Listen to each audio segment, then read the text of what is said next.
You think you've made it. Everything is still. The fires have burned out, the sobs have faded, the walls are quiet again. Anxiety has collapsed into vague shapes in the corners, no longer 7 distinct voices, just remnants of noise. Ego hasn't moved in what feels like hours. The evaluator's pen is capped, resting neatly on the clipboard's edge like a retired weapon. You sit in the center of it all, upright, breathing steadily, hands at rest. It doesn't feel like triumph, it doesn't feel like pride. It feels like relief pretending to be peace. You close your eyes, you think, I did it. You open them again and say it aloud, I made it. No one responds. You take the silence as confirmation. You begin to analyze the journey like a post-mortem. That was fear, that was rage, that was illusion, that was failure. That, maybe, was forgiveness. You map each phase, label the shadows, archive the echoes. You feel wiser for having survived it. Not enlightened, just elevated. Like someone who has been burned but can now describe the flames in detail. You even smile, briefly, almost tenderly. But something's wrong. You shift your shoulder and feel resistance. You move your arm and it responds, but too slowly.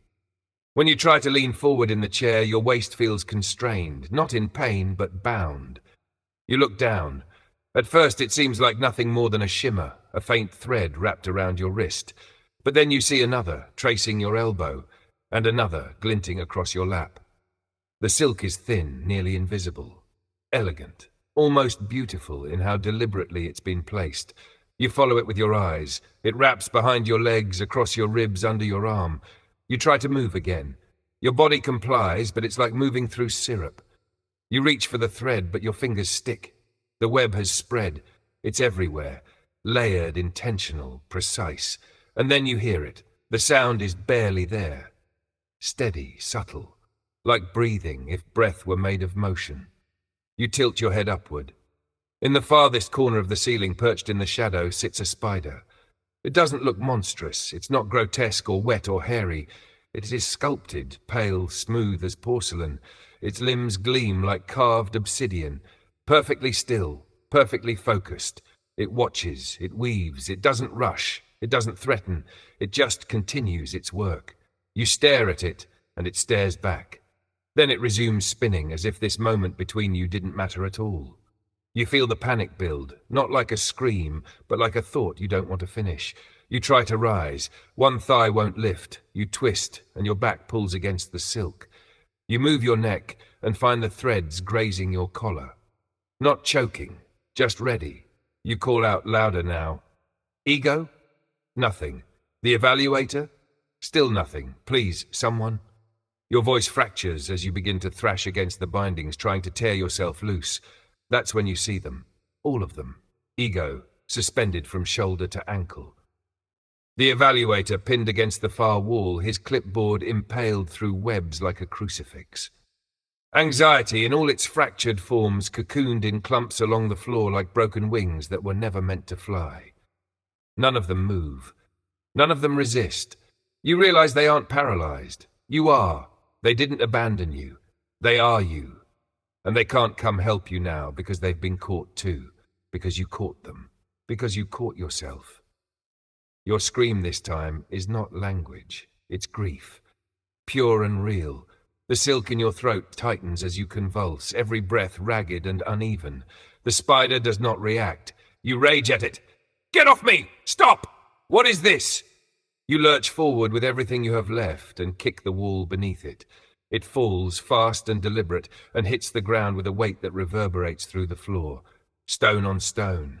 You raise your foot to crush it. You bring it down. The sound that cracks through the room doesn't come from the spider.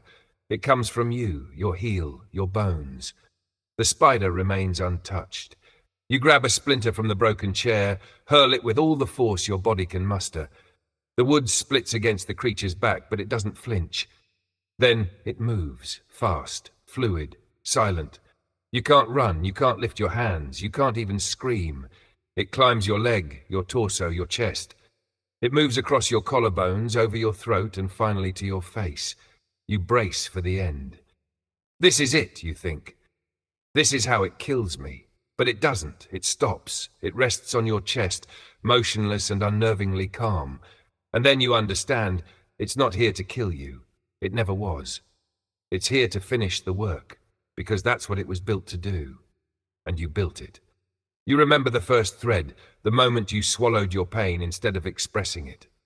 The next, when you labeled your guilt as growth, your repression as maturity. Thread, thread, thread. Every time you overanalyzed instead of allowed, every time you said I'm fine and knew it was a lie, every time you punished yourself for simply surviving. You taught the spider what to do. You trained it, instructed it, nourished it, and now it's simply doing what you asked. The tears come suddenly, not from fear, from recognition and remorse. But then it hits, louder than memory, heavier than grief.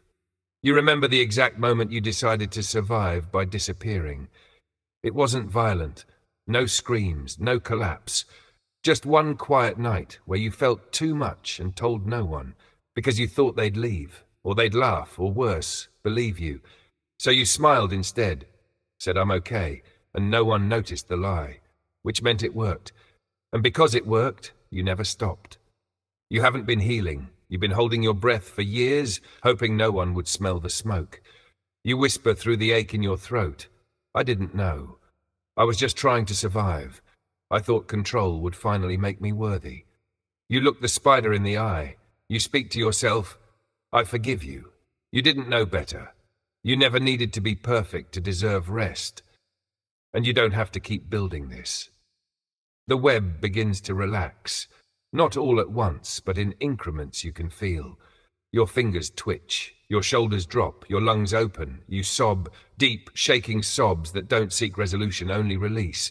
And when it's over, the spider begins to climb again. Not with menace, not with urgency, just quietly. It returns to its corner, it doesn't vanish, it waits, and you let it.